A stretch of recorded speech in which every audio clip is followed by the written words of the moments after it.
Alors, on se retrouve dans cette vidéo et on va parler un peu théorie. Théoriquement, on attaque de l'Active Directory.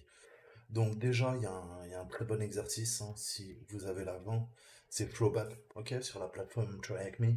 C'est un excellent lab, hein, pour vous familiariser aux techniques et aux approches de pentesting sur une forêt Active Directory.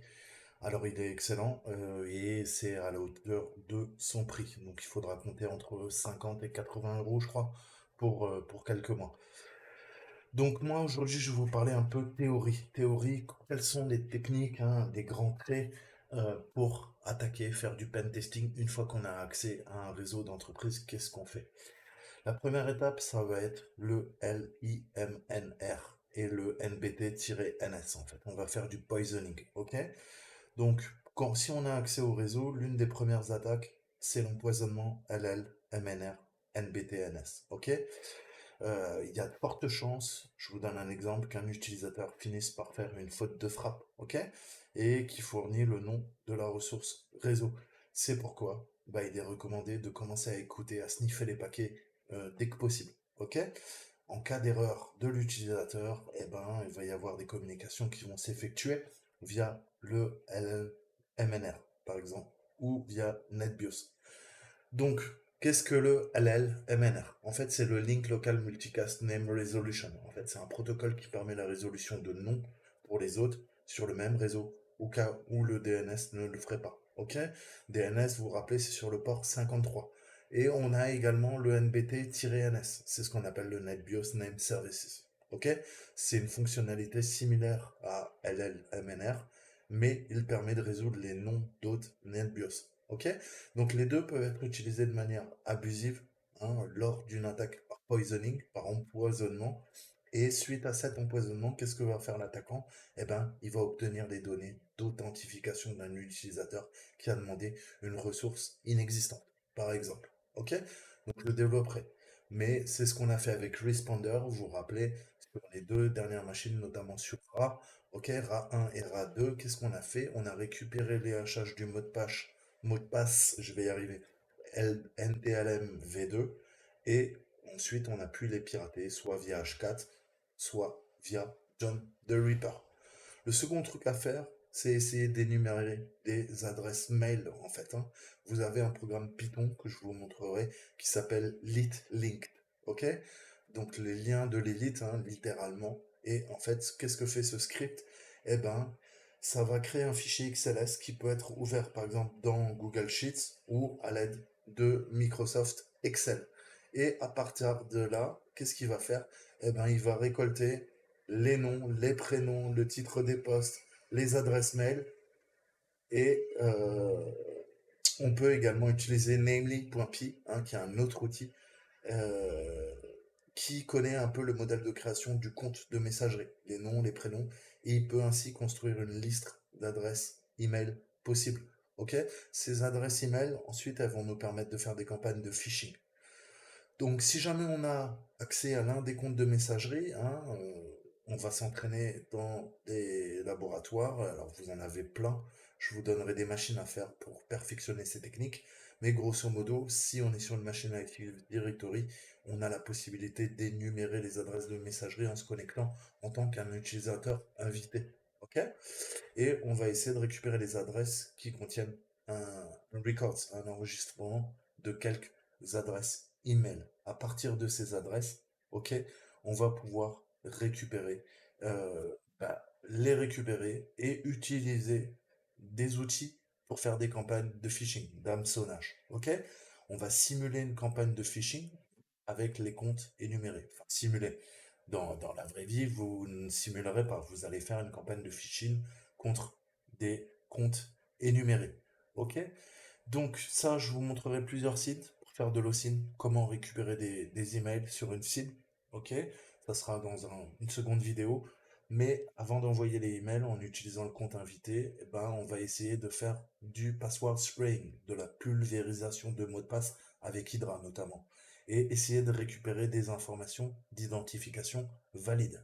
Vous vous rappelez que le password spraying, par contre, c'est assez délicat, puisque si vous réitérez trop de fautes, hein, vous allez faire du force brute, toutes les quelques secondes, eh ben, vous risquez de bloquer des comptes. Donc c'est très lent. On va faire une attaque très lente et on va demander de tester, par exemple, un mot de passe tous les quarts d'heure. OK? Donc ça peut mettre beaucoup de temps, mais ça empêchera de verrouiller des comptes sur le contrôleur de domaine. Parfois, ça permet d'accéder au compte email d'un des employés de l'entreprise et d'envoyer en fait des pièces jointes malveillantes, hein. C'est ça le but, à partir de leur adresse email, de sorte que bah, ça semble un peu moins suspect quand on lance une cyberattaque. Dans de nombreux scénarios, en fait, hein, l'adresse email peut être usurpée, on appelle ça du spoofing, où on va compromettre carrément le serveur ou le compte du service informatique. Ok? On peut abuser des serveurs MX et prendre le contrôle des serveurs MX de messagerie ou SMTP pour envoyer des mails frauduleux. Ok. C'est une des options supplémentaires que l'attaquant peut utiliser, notamment.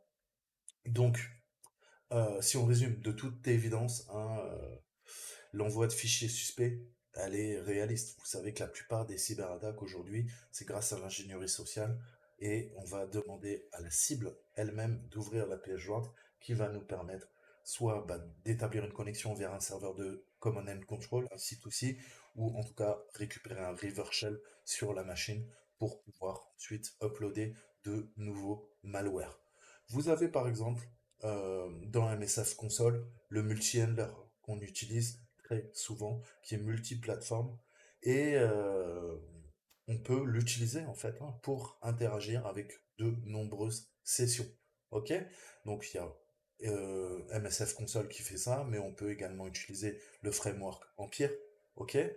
Et le problème, c'est que vous le savez, bah, transférer des outils sur une cible, eh ben, ça peut être parfois être bloqué par un anti-malware.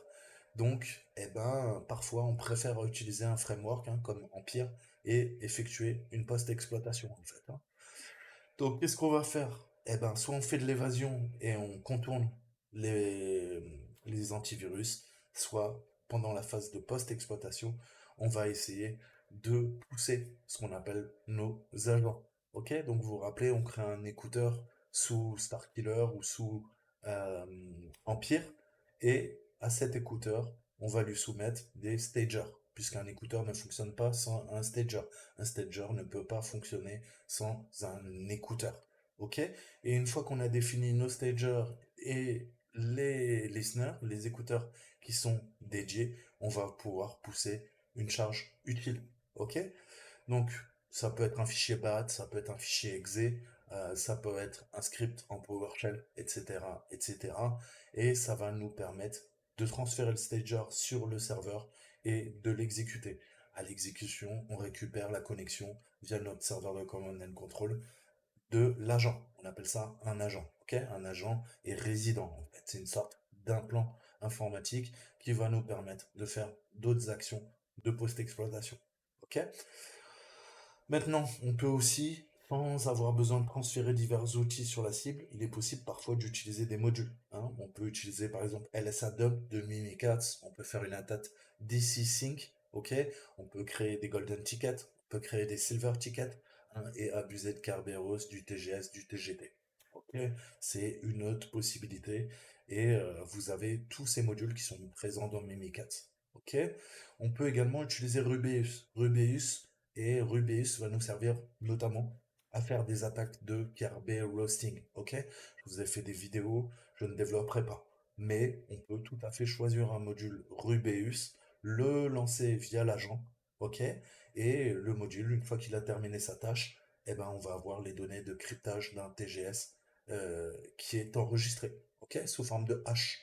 On peut tout à fait ensuite le lire et récupérer le hachage pour faire une attaque passe de hash, ou si vous le souhaitez, le pirater, le hacker, le craquer via H4 ou John, ok. Et on va récupérer des mots de passe d'un compte de service, ok. Et à partir de ce compte de service, on va pouvoir continuer notre cyberattaque, ok. Donc, il y a également le principe de pivot. Je vous ai dit la base en réseau quand on fait des cyberattaques. Alors, bien sûr, il y a du pivotement, comment dire, latéral et vertical, ce qu'on appelle une privesc, mais il y a également un pivotement au niveau des différents segments du réseau. Ok? On sait que parfois, très souvent, même l'accès à certains hôtes est restreint en raison du fait qu'ils sont sous un autre VLAN, ok? Ou ils sont dans un autre segment, donc ils n'ont pas le même masque de sous-réseau. Et la segmentation du réseau, eh ben, c'est une pratique courante en fait en entreprise pour renforcer la sécurité de l'infrastructure et réduire la congestion en fait au sein d'un réseau. Mais à elle seule, ça peut pas être considéré comme une mesure de sécurité solide. Ok? Je vais vous montrer un petit exemple de la machine Flowback et je vais essayer de développer un petit peu. Ok? Alors, je vais essayer de vous la mettre. Voilà. Donc si on zoome là-dessus, qu'est-ce qu'on a? On a l'architecture typique. Ok? Donc si vous regardez un petit peu, on a quoi? On a un serveur, un time server, une base de données SQL, ok, on a un serveur de production qui héberge notamment une page web, on a le contrôleur de domaine, le DC, on a de l'intranet, hein, par opposition à l'extranet qui est le WAN, ok, le Wide Area Network, tout en bas, on a également du Local Area Network qui est connecté à une station de travail qui s'appelle WS01.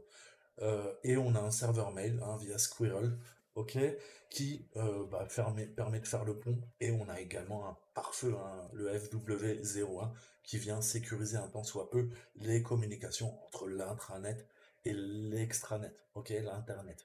Et donc, s'il va servir de passerelle, ok. Donc, pour des raisons évidentes, en fait, hein, les gens peuvent accéder au serveur de production. euh, Car il héberge un site web et il est utilisé par exemple à des fins marketing. Vous pouvez avoir un site vitrine et ça fournit des informations de contact. Chaque entreprise a souvent un ou plusieurs sites web avec un ou des centaines ou des milliards de noms de domaines, ok, qui vont permettre de faire l'interface entre leurs prospects, leurs clients et la technologie des services qu'ils vendent hein, à leurs clients. Donc on voit bien que la Flowback Prod, hein, le serveur de prod, il pourrait également servir de centre de C2C, en fait, de command and control, afin d'effectuer une exploitation ultérieure, en fait, au sein du réseau interne. Pour rappel, en fait, les serveurs C2 peuvent être décrits comme des hôtes contrôlés par l'attaquant, en fait, hein, qui doit maintenir une connexion avec d'autres cibles et interagir avec elles. C'est tout le principe du pivot. On va venir corrompre, prendre le contrôle de points clés du réseau qui vont nous servir de relais, qui vont nous servir de serveurs mandataires, qui vont nous servir de proxy. Grâce à ça, on va pouvoir pénétrer au plus profond du réseau et continuer notre cyberattaque. On peut utiliser notamment des modules de Metasploit pour définir un serveur proxy en SOC 4, SOC 5, comme vous voulez, et ça va nous permettre d'avoir un serveur de rebond via le Flowback Prod, ok? Puisqu'il est connecté à la plupart des composantes du réseau d'entreprise, ça sera un point clé puisqu'on voit qu'on peut à la fois rebondir sur le serveur SQL, sur le contrôleur de domaine, accéder au LAN et attaquer peut-être le pare-feu ou en tout cas modifier l'état du pare-feu pour pouvoir hein, interagir naturellement sur le serveur de mail, mais de l'extérieur pouvoir en fait contourner le pare-feu, hein. C'est toujours le but lors d'une cyberattaque. Ok, ça sera contourner d'abord le pare-feu et comment dire les systèmes de protection, ok, anti-intrusion ou les antivirus. Donc on peut se servir de ce module, hein. D'abord, je vous ai toujours dit, la phase la plus chronophage, la plus longue dans une cyberattaque, c'est d'abord la collecte d'informations sur le système. Vous devez connaître son architecture pour pouvoir développer des exploits ou utiliser des exploits publics, ok, qui sont spécifiques à cette architecture. Ok, vous n'avez pas d'exploit universaire, c'est très très rare. Donc il faudra créer un fichier exécutable, hein. La base, c'est créer un shell inversé, un reverse shell, hein, via TCP ou autre, et on va définir un écouteur, notamment un listener dans Metasploit, ou ça peut être un Netcat, un Chisel, un P-Link, on a un paquet d'outils, hein, SOCAT, PwnCat, qui nous permettent de récupérer les charges utiles. Ok? Donc, rappelez-vous, si on dit charge utile, on parle de charges utiles qui sont militarisées. Ok? On a du stage et on a du stageless. Ok? Donc, on traduirait par charge utile par étape ou sans étape. Ok?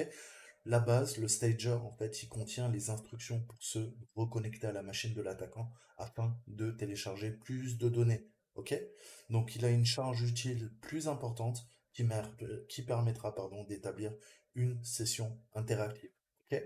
Donc très souvent, Metasploit, par exemple, il utilise une injection de DLL, hein, qu'on dit réfléchie dans ce processus, et ça permet de passer de l'exécution à la mémoire de la cible, ok? On va faire tourner en résident les processus en mémoire. Et on va essayer au maximum de ne pas écrire sur les disques durs de notre cible. Pourquoi? Parce que ça laisserait naturellement des artefacts. Et si jamais eh ben, il y a du blue teaming et on a des administrateurs réseau qui commencent à regarder un petit peu les traces de compromission, si jamais elles sont en mémoire, il faudra faire un dump de la mémoire pendant que la machine tourne pour pouvoir ensuite l'analyser. Et sur des serveurs de production, c'est typiquement des choses qu'on peut pas faire. Ok? Il va falloir arrêter la bécane et comment dire, faire de l'analyse forensique. Ok? Donc là, vous commencez à mettre des bâtons, c'est des techniques d'offuscation pour compliquer la tâche de votre cible à repérer déjà ces traces de compromission et à comprendre que le réseau est en train d'être pénétré. Ok? Il y a une intrusion, concrètement. Ok? Donc, comme je vous disais, Metasploit, on récupère l'insertion métarpréteur et on essaiera un tant soit peu, hein, de récupérer la main sur notre machine. Ok? Donc, le pivot, hein, les shells inversées, c'est vraiment les bases. Ça, depuis le temps, je pense que vous avez compris. Et on peut également utiliser des modules dans Meterpreter, ok, qui vont militariser et qui vont nous permettre de récupérer un paquet d'informations. Notamment, on a HDump, ok. Et imaginons que la session a été créée dans un contexte administratif, donc en tant qu'admin, il est possible de collecter les hashages de mots de passe stockés sur le serveur. On va venir tout récupérer, ok? Et on se focalisera sur les comptes à très haut privilège pour pouvoir naturellement pivoter. Ok. Donc, on a un paquet de modules. Vous avez également un module qui s'appelle Autoroute, ok, et qui permet en fait d'avoir plusieurs routes, hein, au sein d'un réseau et ne pas uniquement se focaliser, comment vous expliquer, sur comment dire, sur une seule route, ok? Le principe de routing, il va falloir établir différentes routes pour pouvoir récupérer bah, les connexions, ok? Si jamais il y a d'autres VLAN, il faudra apprendre à faire du port forwarding, à faire du reroutage. Alors,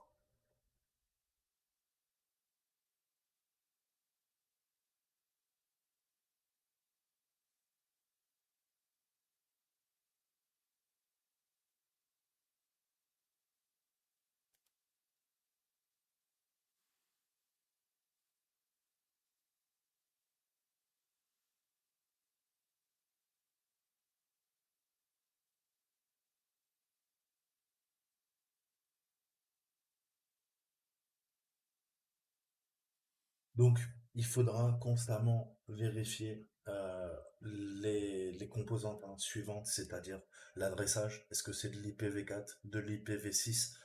Sur quel type de réseau nous trouvons-nous? Du A, du B, du C, du classe C?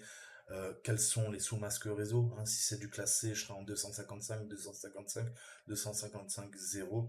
Quelle est la passerelle par défaut, hein? Quelle est l'adresse du serveur DHCP qui attribue dynamiquement les adresses IP sur le réseau et connaître les serveurs DNS qu'on pourra éventuellement empoisonner via des techniques de DNS poisoning. Ok? En fonction de ces attributs, je vais pouvoir moi-même préparer en fait, hein, la cyberattaque et rerouter. On peut par exemple créer un serveur SOX 4 ou SOX 5 et se servir bah, des différents modules qu'on a, notamment autoroute, ok? Eh ben, on pourra rerouter par différentes cartes réseau en fait, hein. S'il y a plusieurs machines, il y a forcément plusieurs cartes réseau. Certaines cartes réseau seront disponibles, d'autres ne le seront pas. Ok? Et pour accéder à un certain sous-réseau, il sera plus intéressant d'utiliser tel ou tel NIC. Ok? Network Interface Card.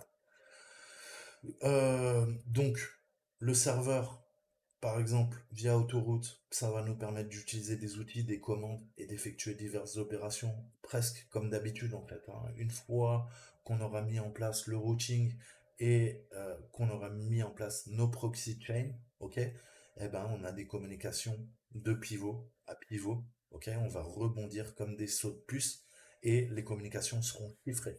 Et en plus, on peut les faire transiter via des ports qui sont souvent utilisés. Je peux utiliser le port 80, je peux utiliser le port 443, ok, je peux me servir du 3389, du RDP, je peux me servir du SSH, bref, euh, je vais essayer de noyer le bruit de ma cyberattaque dans des ports qui sont souvent ouverts et très utilisés. Hein, le meilleur exemple, c'est le port HTTP ou HTTPS, ok? Ou on peut faire également du DNS over HTTP ou HTTPS, ok? Donc il y a plein de techniques qu'il faudra apprendre et c'est peut-être plus ça le plus compliqué, j'ai envie de dire, ok? Mais ça va nous permettre d'accéder aux autres sur le réseau privé, par exemple dans un navigateur web, ok? On peut utiliser Foxy Proxy, ok, que j'utilise via généralement les attaques de l'homme du milieu dans le navigateur, hein, quand on utilise euh, notre ami Burp mais vous pouvez également rerouter le réseau et les communications via un navigateur web, ok, avec Foxy Proxy. C'est tout à fait possible pour accéder à une machine qui est sur l'intranet. Ok, ça va nous permettre de contourner le pare-feu, comme je vous le disais, et d'effectuer diverses opérations qui nous permettront pour finalité de nous déplacer latéralement à l'intérieur du réseau privé.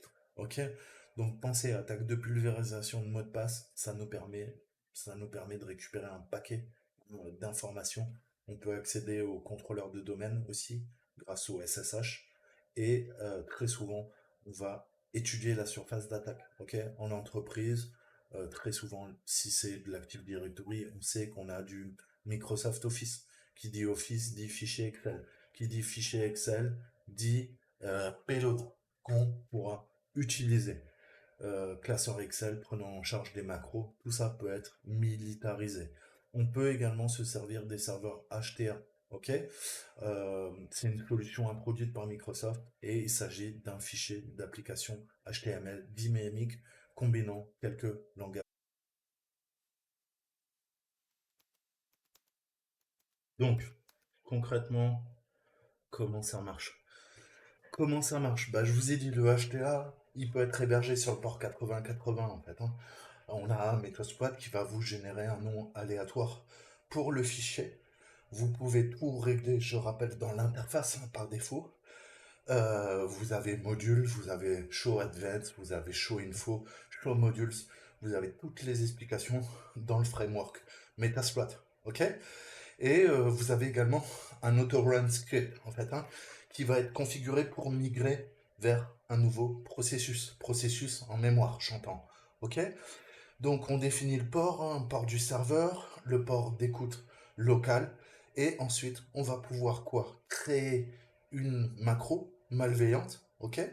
Et dans la vraie vie, entre guillemets, encore une fois, hein, attention avec cette expression, là, on est dans la matrice, encore une fois, avec des guillemets, mais le dossier, bah, généralement, il doit contenir des informations qui sembleraient légitimes. On va faire du spear phishing.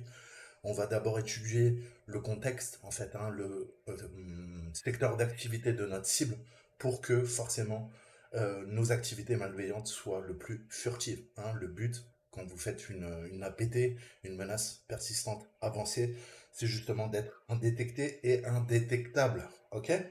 C'est pas d'y aller comme un bourrin, comme je vous ai dit. Si vous êtes un gros bourrin, bah, tu sais quoi, plus tard, si vous voulez servir votre pays, allez pas dans les renseignements, hein. Allez, soyez fantassins, hein. On va vous donner un FAMAS ou un HK 416 et puis vous allez défourailler, ok? Et encore, même, c'est pas tout à fait ça dans la vraie vie. Mais bon, vous voyez où je veux en venir. Il faut de la finesse, il faut de l'intelligence, il faut de la patience. Et ça prend du temps de crafter une bonne attaque, ok? Qu'elle soit parfaite, qu'elle soit indolore pour la cible, indétectable. Donc qu'est-ce qu'on va faire? Eh ben, on va développer les macros, hein. Vous savez que sous Excel, on peut tout à fait créer des macros. C'est exactement ce qu'on va faire. Et par exemple, eh ben, je vais utiliser un fichier exécutable hein, que j'ai généré via Metasploit. Et ce fichier exe, vous l'avez bien compris, eh ben, il va nous permettre d'exécuter les fichiers HTA. Un exemple que je peux vous donner, c'est MSHTA. Ok? Il est là pour exécuter les fichiers HTA et nous, notre fichier HTA, vous avez bien compris, ça va être une macro malicieuse. Ok? Donc dès que l'utilisateur active le contenu, on a des instructions dans cette macro, hein, la fonction auto underscore open, comme son nom l'indique, ça va l'ouvrir de façon automatique, sinon bah, on devra pousser la victime à exécuter manuellement la macro. Ok? Généralement, c'est un coup de fil et alors, vous avez réussi à lire mon fichier? Non, j'arrive pas. J'ai un message qui me dit que je dois exécuter la macro, mais que le fichier est peut-être dangereux. Qu'est-ce que vous allez faire une fois que vous avez gagné la confiance de votre victime? Vous allez lui dire non, non, mais vous inquiétez pas, en fait, il suffit de cliquer sur ce petit bouton et vous allez y accéder. Et je voudrais m'assurer que vous avez bien reçu les informations que je vous ai envoyées. Vous allez utiliser des techniques de manipulation, des techniques euh, d'ingénierie sociale pour pousser la victime à exécuter le payload. Ok? Une fois que c'est fait, eh ben, on a notre fichier. Hein, on va l'encapsuler dans un fichier, par exemple XLSM. Ok? On va le télécharger sur notre serveur. Ok? Et on va lui dire, écoute, voilà, je te donne un nom, hein, qui, bien sûr, vous n'allez pas l'appeler backdoor.xlsmm, vous allez prendre un nom qui parle à votre cible, qui va pas la faire flipper, ok? Et au bout d'un certain temps, si tout se passe bien, bah oui, bien sûr, la victime va ouvrir, ok, la backdoor, et la backdoor, ça va être un autoroute, hein, pour notre cyberattaque. C'est ce qui permet de pousser de nouvelles charges utiles, ce qui va nous permettre, comme ces petites voitures sur cet interstate américain, ça va nous permettre d'accéder à tout. Ok? Ça va être notre autoroute. Donc, voilà quelques techniques, hein. Il est possible de récupérer après plein d'informations à nouveau sur l'environnement et comprendre de nouveaux vecteurs d'attaque, de nouvelles surfaces d'attaque. Donc vous comprenez bien que on passe d'une étape à une autre et on peut se servir de différents vecteurs d'attaque. Vous pouvez utiliser les smartphones de vos victimes, hein. Très souvent les smartphones sont en entreprise, hein. Donc si vous arrivez à installer un rootkit par exemple sur le téléphone connecté une fois au réseau à l'intranet pourra servir lui-même de passerelle, ok, une sorte d'implant pour verrouiller le réseau de l'intérieur, ok. On pourra se servir de drone, on pourra se servir de Wi-Fi, de Bluetooth, bref, il y a un paquet de vecteurs d'attaque, ok. Après, tout va dépendre de vos capacités, de votre créativité et de votre technicité, ok. Mais il n'y a pas de limite, honnêtement. Et puis même les IoT maintenant aujourd'hui servent de porte dérobée en fait, hein, vont nous permettre de rebondir au sein d'un réseau. Euh, pour vous situer, il y a quelques temps, c'était Alexa, hein, la machine d'Amazon, l'intelligence artificielle entre guillemets, double guillemets, j'ai envie de dire, qui a servi de machine de rebond via les IoT, on peut les pouner et ils ont attaqué des réseaux d'entreprises, ils ont attaqué des réseaux d'hôpitaux grâce à l'assistant vocal Amazon, Alexa. Ok, donc c'est très dangereux. Non seulement ça enregistre tout ce que ça vous dit, ce que vous dites, pardon, mais en plus, on peut s'en servir pour pénétrer votre réseau, ok, et contourner les pare-feux et les IoT. Eh ben non, c'est pas du tout sécurisé. Donc c'est pareil, on pourrait également utiliser des scripts PowerShell, hein, les télécharger de mon ordinateur, les pousser vers la machine et lui demander une exécution en mémoire, hein, au niveau de notre cible, et ça nous permettrait de récupérer un paquet d'informations. Ok? On peut créer des shells très simples, hein, qui vont nous permettre d'effectuer des commandes de ping, ok? Mais ça va nous permettre de pinguer un sous-réseau qui n'est pas accessible de l'extranet, de l'internet, hein. Et via notre serveur de rebond, notre C2C, par exemple, si c'est le serveur de production, ce que je vous montrais tout à l'heure, on va pouvoir rebondir et accéder euh, à d'autres machines, ok? C'est vraiment le principe, l'art du pivot, ok? Utiliser le netcat, un shell inversé, et établir une communication sur des segments de réseau, la segmentation en fait qui nous intéresse, ok? Et qui va nous permettre d'aller de plus en plus profond. Donc tout ça, c'est vraiment des scénarios qui sont utilisés dans la vraie vie, des scénarios réels, j'ai envie de dire. Et il va être possible d'accomplir tout ça. Mais il faut être prudent. Vous savez qu'il y a des systèmes de défense qui sont là pour bloquer vos virus, bloquer vos charges utiles, supprimer éventuellement le fichier MS Office malveillant. Ok.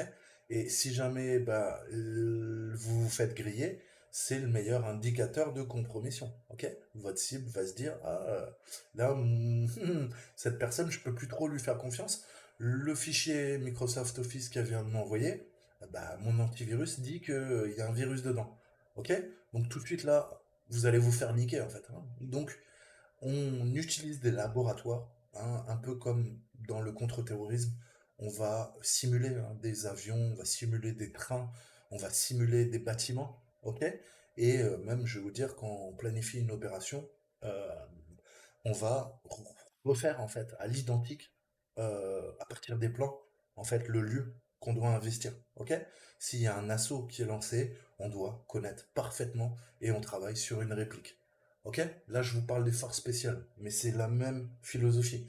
Nous, si jamais on connaît notre surface d'attaque, les différents vecteurs d'attaque possibles, on va copier à l'identique. On va se créer un laboratoire avec toutes les technologies, tous les frameworks, tous les quadriciels qui sont utilisés par notre victime. On va recréer un faux vrai serveur et on va perfectionner nos techniques d'attaque sur ce laboratoire avant d'attaquer euh, sur notre cible, en fait. Ok? Donc ça peut prendre des mois. Une bonne cyberattaque, c'est 6 mois, 1 an de préparation. Ne croyez pas tout ce que vous voyez dans les films Mister Robot le premier, mais tous ces films de hacking où le gars, voilà quoi, hein, il se boit un petit verre de vin, il fume un pet à la limite et il est en train de coder des lignes de code et le gars il lance une cyberattaque qui fait s'effondrer Wall Street. Ce n'est pas possible. C'est possible, mais il faut des mois, des années de préparation pour lancer une cyberattaque d'ampleur. Ok? Ça se fait pas comme ça. Ça, c'est des conneries. Ceux qui vous disent ça, ils connaissent pas. Ok? Donc, bah oui, il va falloir tester les fichiers Excel sur une machine Windows avec Windows Defender activé. Ok? Vos payloads, bah oui, il va falloir les tester contre bah, Snort, contre Splunk, bref, hein, des systèmes de anti-intrusion ou de détection de compromission. Il va falloir être bon. Ok? Et très souvent, vous vous rendez compte que, bah, votre fichier malveillant, eh ben, il va se faire bloquer. Donc, s'il se fait bloquer dans votre laboratoire, votre cible bloquera ce fichier malveillant. Vous devrez trouver d'autres techniques d'évasion, d'offuscation, ok, pour contourner toutes les solutions. Et les antivirus, ok. Alors, on commence toujours par désactiver l'antivirus, ok? Euh, et après, bah, on teste et on améliore notre payload pour pouvoir contourner l'antivirus. Naturellement, c'est beaucoup plus facile quand vous désactivez l'antivirus dans votre laboratoire. Mais dans la vraie vie, ça se passera pas comme ça. Il faudra trouver des techniques pour encoder et pour annuler la signature, hein. Bon, je vais pas revenir là-dessus, mais grosso modo, on a de l'heuristique, c'est de l'analyse comportementale, on a de l'analyse statique et de l'analyse dynamique, ok, pour détecter eh ben, les cyberattaques, ok, les traces de compromission et les vers, les virus, les malwares, etc., etc. Ok, donc il faudra user de votre créativité pour parvenir tout simplement à votre fin, ok. Et bah, c'est savoir apprendre à contourner ces nombreux mécanismes de protection. Et c'est le plus compliqué. C'est une sous-discipline qu'on appelle l'évasion. Ok? L'évasion et la persistance. Ok? Comment je vais pouvoir installer des portes dérobées, être persistant dans le système, et comment je vais pouvoir contourner, offusquer mes charges utiles pour faire de l'évasion. Ok? Et évader les systèmes de protection. Et ça, bah, c'est la partie la plus compliquée. Je vais pas vous mentir. Ok? Vous pouvez utiliser SC. SC.exe, bah ouais, c'est utilisé en administration Windows. Et ben faites un query WinDefend. Ok? SC.exe query WinDefend. Il va vous dire, ah ouais, il y a bien un service Windows Defender qui tourne. Est-ce qu'il est sur pause? Est-ce qu'il accepte qu'on l'arrête? Qu'on le redémarre? Est-ce qu'on peut l'arrêter? Vous voyez que pour nous, ça sera du pain béni. Autant l'arrêter. Si on peut arrêter l'antivirus, pourquoi se faire chier à le contourner? Vous voyez où je veux en venir. Ok? Donc tout ça, c'est de la méthodologie, c'est des techniques, hein, c'est ce qu'on appelle dans l'armée les TPP, pardon. Donc tactique, euh, technique, procedure. Ah, c'est quoi le troisième P? Putain, un trou de mémoire. Laissez-moi le retrouver parce que là je me perds. Mais c'est dans n'importe quel corps d'armée, on vous apprend ça en fait, hein. C'est en gros les techniques que vous devez utiliser. C'est une sorte de protocole. En cas de problème, vous n'avez pas à réfléchir. Vous utilisez toutes les techniques qu'on vous a appris et du coup, eh ben, ça vous évite de trop réfléchir. En tout cas, de ne pas faire ce qu'il faut. OK? Donc ça, c'est super important. Super important. OK? Donc tactique, technique et procédure. OK? Donc c'est utilisé dans le département de la défense, le DoD américain, mais dans n'importe quelle armée, on vous apprend les TTP. Et c'est pareil, quand vous faites un test d'intrusion, on utilise des acronymes de l'armée, puisque je vous ai dit, bah oui, à un certain niveau, c'est des techniques de l'armée transposées dans le cyberespace qu'on utilise. Et c'est les ROE, les Rules of Engagement. Ok? Les règles d'engagement, c'est pareil. Quand vous faites un test d'intrusion, il va falloir demander à votre client qu'est-ce que je peux faire, qu'est-ce que je peux attaquer, qu'est-ce que je ne peux pas faire et qu'est-ce que surtout je ne peux pas attaquer. Ok? Parce qu'il y a des accords juridiques, légaux, il y a des accords de non-divulgation, ce qu'on appelle les NDA, ok? Non-Disclosure Agreement. Et tout ça, il faudra définir en amont quand vous lancerez votre cyberattaque. Moi, là, je vous parle pas de Black Hat. Je vous parle de tests d'intrusion, de tests de pénétration, de raid, teaming, ok? Vous êtes payé pour ça, et il y a des gens qui demandent vos services. Hein. Je vous parle pas des Black Hat. Loin de là. Ok? C'est pas le but du sujet. Mais voilà, toutes ces techniques, il faudra les perfectionner, ok? Et vous servir de ce qu'on appelle, je vous répète tout le temps, les attaques living off the land, ok? Les attaques log, on va se servir des outils d'administration de Windows pour attaquer Windows, pour faire de la reconnaissance sur Windows, ok? Je peux me servir de WMIC, WMIC, qui est le Windows Management Instrumentation, pour aller récupérer des informations sur l'antivirus. Ok? Je peux utiliser des applets de commande en PowerShell pour récupérer des informations et faire de la reconnaissance. Ok? Je peux faire un get-mp computer status et là-dedans, j'ai antivirus enable, true ou false, j'ai antivirus signature age 26 par exemple, ça fait 26 jours que ça n'a pas été mis à jour. Ok? Et je vais récupérer les mêmes solutions, ma cible roule avec Norton, je vais installer un Norton sur mon laboratoire, je vais apprendre à contourner le Norton. Ma cible utilise Bitdefender, je vais faire la même chose. Ma cible utilise Windows Defender, Kaspersky.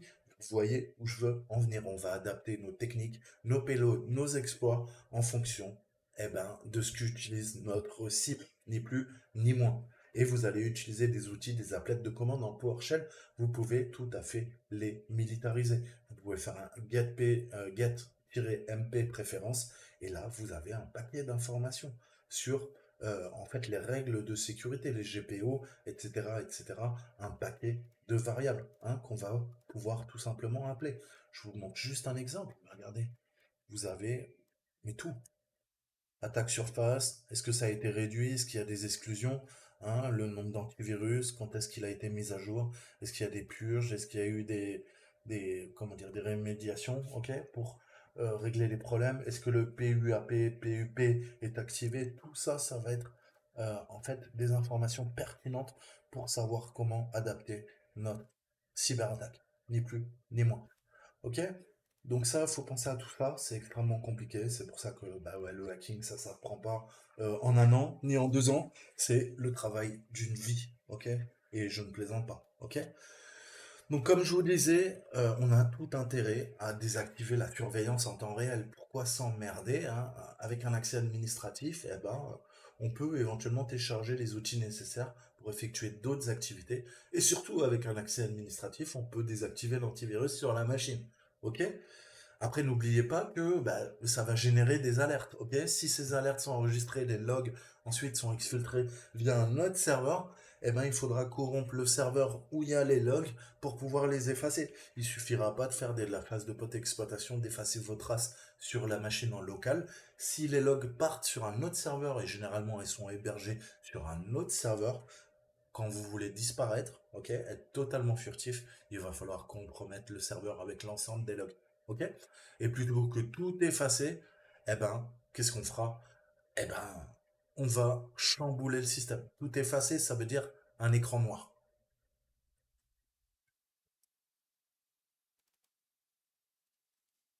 Nous, ce qu'on fera, c'est que on peut antidater, ok? Par exemple, les fichiers, les métadonnées, on a des programmes pour plutôt que effacer toutes les logs et vous êtes grillé, laissez les logs en place, ok? Mais l'horodatage va être chamboulé. Il y a des logs qui seront de 2021, et ben la date et l'heure, ça sera 6 juillet 1883, ok? Il y aura d'autres logs, la date, ça sera 2224, ok? Qu'est-ce que ça va faire? Ça va mettre des bâtons dans les roues, ok?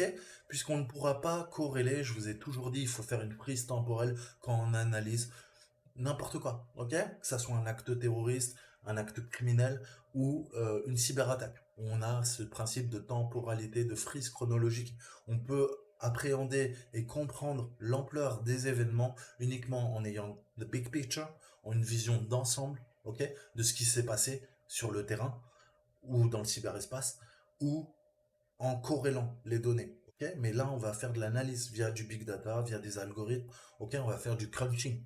Il faut extrapoler, comme je vous disais dans mes cours sur le renseignement, il faut raffiner l'information et la comprendre. Et ça passe par l'horodatage de l'information.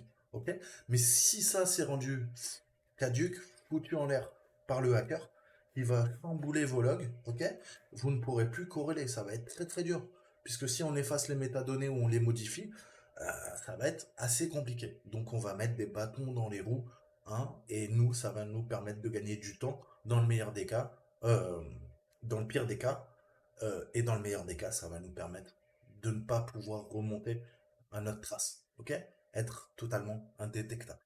Et c'est le but à chaque fois dans une cyberattaque. C'est d'être furtif comme un ninja, hein, comme un samouraï, comme un bombardier B2 furtif. Ok? Donc n'oubliez pas ça, pareil. Donc on peut désactiver les protections sur les systèmes, hein. On a des protections en temps réel, on a des analyses planifiées. N'hésitez pas à foutre le bordel, hein. Et vous pouvez tout à fait modifier, exclure vos propres outils, hein, avec les virus pour que, bah, à la limite, oui, l'antivirus se lance, il n'y a pas de problème. Sauf qu'il y a un répertoire et vous avez ajouté une règle d'exclusion. Et bien sûr, ça va pas scanner vos outils, donc il va pas détecter la menace. Et bah, plutôt que être grillé, désactiver complètement l'antivirus, vous allez pouvoir le laisser tourner et il va vous foutre, entre guillemets, la paix. Si vous me permettez l'expression, c'est beaucoup plus pertinent, beaucoup plus intelligent. Continuons. Qu'est-ce qu'on peut faire d'autre? Euh, Bah, désactiver, oui, la protection en temps réel, mais bon, ça c'est un petit peu grillé, hein. Mais vous pouvez tout à fait le faire. À partir de là, je vous parlais du pivot. En PowerShell, on va pouvoir faire du sweep ping, ok? Ce qu'on appelle littéralement une balayeuse de ping, hein, en fait, hein. Très utile pour le mouvement latéral, c'est de bien pouvoir pinguer les différentes machines à l'intérieur du réseau privé, d'identifier la plage des adresses qui sont disponibles, et ça, on le fait via des ICMP Echo Request, ok? Communément, Ping utilise des paquets ICMP Echo Request qui vont nous permettre de comprendre ce qui se passe, mais ça génère beaucoup de données. Il dit beaucoup de données générées, dit au niveau des sons de raison, du bruit. Le bruit va être détecté. Donc, plus vous créez de bruit, plus vous êtes détectable. Ok? Et on va vous détecter. Donc, c'est toujours l'équilibre entre la, euh, la reconnaissance, ok, les moyens impérieux, les motifs impérieux de la reconnaissance, de l'énumération, et en même temps toujours rester furtif. Mais être trop furtif, c'est se tirer une balle dans le pied, puisqu'on va pas avoir toute la surface d'attaque, pas comprendre, avoir une empreinte, un footprinting total sur notre cible, et vouloir faire trop de recos, trop d'énumération, vous allez vous-même vous griller. Ok? Donc tout est question d'équilibre comme dans la vie, ni plus ni moins. Ok? Donc, utiliser le PowerShell, comment savoir filtrer les données, hein, et avec bah oui, une simple boucle, hein, dans n'importe quel langage de programmation, que ça soit bah, du PowerShell ou du Bash, par exemple, vous pouvez, sans que Nmap soit sur la machine, lancer, ok, une reconnaissance. D'accord? Donc pensez, tout ça c'est des attaques living off the land et vous serez beaucoup plus discret. Ok? Parce qu'il vaut mieux une boucle qui dit bah écoute, tu lances Nmap ou tu vas aller scanner la base ARP, hein, via des ARP requests que, bah ouais, télécharger un binaire statique sur le serveur et dire, bah écoute, tiens, Netcat, Nmap, vas-y, lancez-vous les gars. Parce que vous allez être grillé, ok? Et des demandes d'écho, ICMP, ben, il y en a constamment en fait. Les machines communiquent via ARP, le protocole ARP, ou, euh, ou via des echo requests, ping, puisque bah, on a besoin de savoir si des machines sont en vie, ou elles sont mortes, ou il faut les redémarrer, ou elles sont en train de redémarrer dans un serveur d'entreprise. Ça, si jamais vous noyez dans ce bruit justement les communications, vous allez être furtif, indétectable, ok? Puisqu'on ne pourra pas faire la part entre les paquets légitimes de l'entreprise, hein, des différents salariés, de l'infrastructure, des systèmes d'information ou informatiques, et vos attaques, ok? Vous allez vous fondre dans la masse. Et c'est le but, la furtivité, encore une fois. Parlons un peu des tables ARP. On a le protocole de résolution d'adresse, hein, ARP, qui est un protocole de communication qui permet de mapper les adresses de couches de liaison aux adresses IPv4 des autres au sein d'un réseau. Si on connaît la table ARP du serveur, bah, l'utilisateur peut s'en servir pour énumérer les périphériques avec lesquels l'hôte communique. On va pouvoir également l'empoisonner, faire du ARP poisoning, comme on peut faire du DNS poisoning ou du LLMNR poisoning ou du NetBIOS poisoning, ok? On va pouvoir également interroger les DNS, les putains de serveurs DNS. Non seulement on peut les empoisonner, parfois, hein, en modifiant les records, les enregistrements du serveur DNS, mais on peut tout à fait se servir d'une liste d'adresses d'IP ou de noms d'hôtes et on va les identifier avec une simple interrogation DNS dans PowerShell. Ok? Vous avez une classe qui s'appelle systemnet, hein, et vous pouvez faire system.net.dns et vous allez faire un get host by address et vous pouvez mettre soit une adresse IP, soit un nom de domaine ou un nom de hôte et il va vous répondre. Ok? Il va vous répondre et vous allez récupérer un paquet d'informations. Notamment, est-ce que je veux savoir si le contrôleur de domaine a une adresse IP, comment je peux la récupérer? Bah, j'ai juste à aller taper dans la table ARP et je vais voir qu'il y a un lien dynamique avec une adresse IP, genre 10.215.118, et je vais pouvoir accéder du coup à cette adresse IP. Il est possible d'obtenir le nom d'hôte de ce système également via des requêtes DNS. Ok? Donc c'est vraiment très puissant le PowerShell et il va falloir apprendre à le militariser, à s'en servir pour faire de la reco, s'en servir pour faire de l'énumération. On peut interroger tous les détails de l'Active Directory, hein. On a un module qui s'appelle par exemple Active Directory, vous faites import module Active Directory, et à partir de là, vous avez plein de méthodes, plein de fonctions que vous pouvez appeler, genre un get add domain, et vous pouvez faire un select object, NetBIOS, DNS route, infrastructure master, et grâce à ça, eh ben, vous allez pouvoir mettre en place une approbation qu'on appelle bidirectionnelle, ok? Donc des deux domaines, à partir de l'utilisateur et du domaine, ok? Et ils vont être authentifiés sur un autre domaine, ok? Donc ça, c'est une attaque très puissante. Un utilisateur d'un domaine peut être authentifié par le contrôleur de domaine de l'autre domaine. Ok, c'est pour ça qu'on parle de bidirectionnalité. En pratique, si les informations d'identification sont valides en les utilisant, eh ben, il est possible d'accéder à un serveur sur un autre domaine approuvé. On continue notre déplacement latéral. Ok? C'est ça l'art du pivot. Et ça, il faut que ça soit bien clair. Et c'est des années d'entraînement. Donc, je vous le dis, à moins que vous soyez un crack, et bah, en 6 mois, vous allez apprendre toutes les techniques. Moi, je suis un petit cerveau, c'est pas mon cas. Ok? Et même, voilà, en faisant des captures de flag, en faisant du pen testing, eh ben, on en apprend tous les jours. Ok. C'est vraiment un travail de longue haleine. Ok? Donc, on va essayer d'abuser des certificats. Et même si le certificat est pas fiable, on peut parfois établir une connexion. Hein.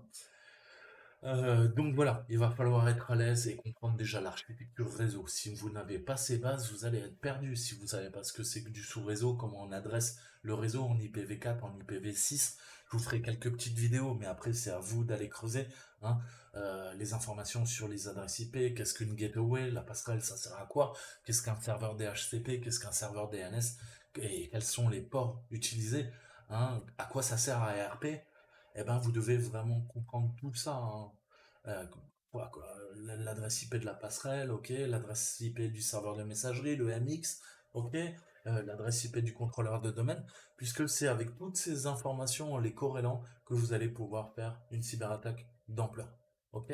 Donc c'est vraiment, il y a du boulot, hein, ça ne s'improvise tout simplement pas. Ok? Donc voilà, il va falloir apprendre et être patient. Et ouais, comme je vous disais, hein, c'est un travail de longue haleine. Voilà, quelques petites techniques en fait, hein, qu'on utilise au quotidien quand on veut rebondir et parvenir, au but final. Mais ça passe par de solides connaissances, des langages de programmation, des technologies utilisées, des systèmes de défense utilisés, du réseau, hein, du langage PowerShell, ok, des différentes composantes, savoir comprendre ce qui est le LDAP, le Kerberos, qu'est-ce qu'un annuaire, qu'est-ce qu'une forêt, qu'est-ce que l'Active Directory, à quoi sert un contrôleur de domaine, etc., etc. Ok? Et ça, comme je vous le disais, ça s'improvise pas en fait, hein. Donc, ouais, c'est du boulot. Et ce que je peux vous dire, c'est que c'est passionnant. Ok, c'est fascinant. Et c'est toujours avec plaisir, en tout cas, qu'on attaque une Active Directory, puisque quand vous aurez les bases, après vous allez voir en fait toutes les techniques possibles, et c'est vraiment gratifiant, parce que c'est extrêmement complexe. Voilà, je m'arrêterai là, j'espère que vous avez kiffé, je ferai d'autres vidéos. En attendant, je vous dis à très bientôt.